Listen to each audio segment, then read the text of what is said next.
આજે આમ આદમી પાર્ટીની મીટિંગ જે આ ગામે આપણે યોજાઈ છે એમાં આપણા લોક લાડીલા ધારાસભ્ય ચેતરભાઈ વસાવા ઉપસ્થિત રહ્યા છે, તો જોરદાર એમના માટે આપણે સ્વાગતમાં તાલી વગાડીએ।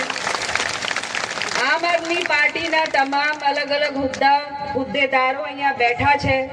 હું બધાના નામ નથી લેતી, પણ બધાનું હું સ્વાગત કરું છું। આ સમય હવે આવી ગયું છે કે તાલુકા પંચાયત અને જિલ્લા પંચાયતની ચૂંટણીઓ આવી ગઈ છે।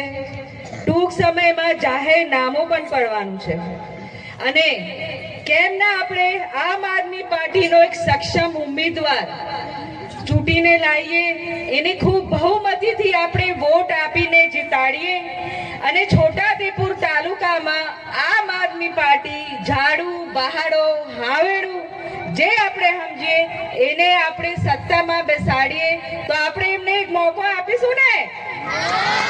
કોણ કોણ મોકો આપશો? હાથ ઊંચું કરો। ઓછા દેખાય છે, ઊંચું કરો।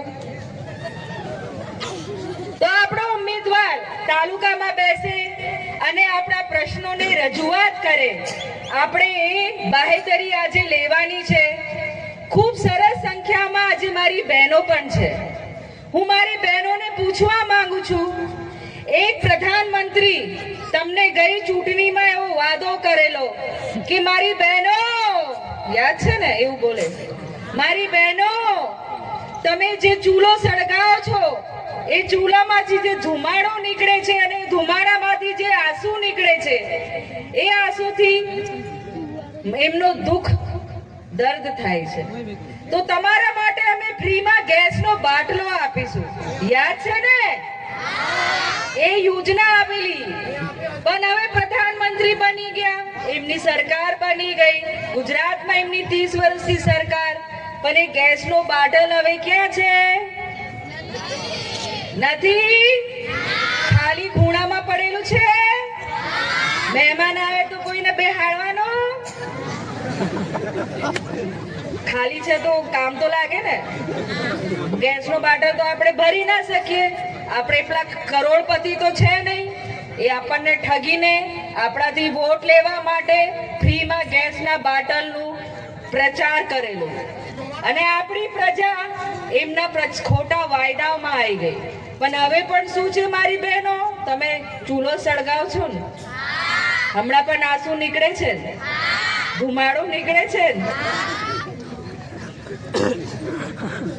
ભાડું ફેરવાનું છે। સવારે જે ફેરીએ ને અહીંયા વોટમાં ભાડું ફેરવાનું। હવે મારા યુવાનો, કેટલા મારા યુવાનો કોલેજમાં જાય છે?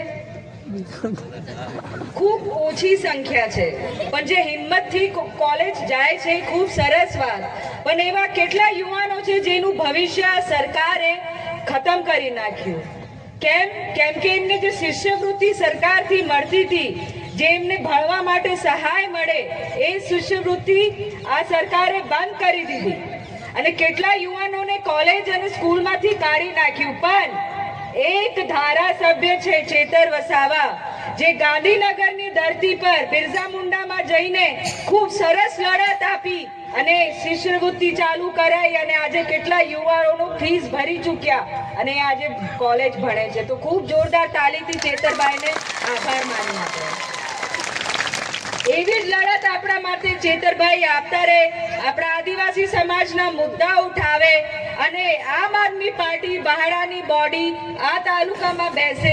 હું બસ એટલી જ રજૂઆત કરવા માંગુ છું। ખૂબ ખૂબ આભાર। ખૂબ સરસ રાધિકાબેન રાઠવા, એમને ફરી એકવાર આપણે તાળીનો ગડગડાટ થઈ જાય મિત્રો।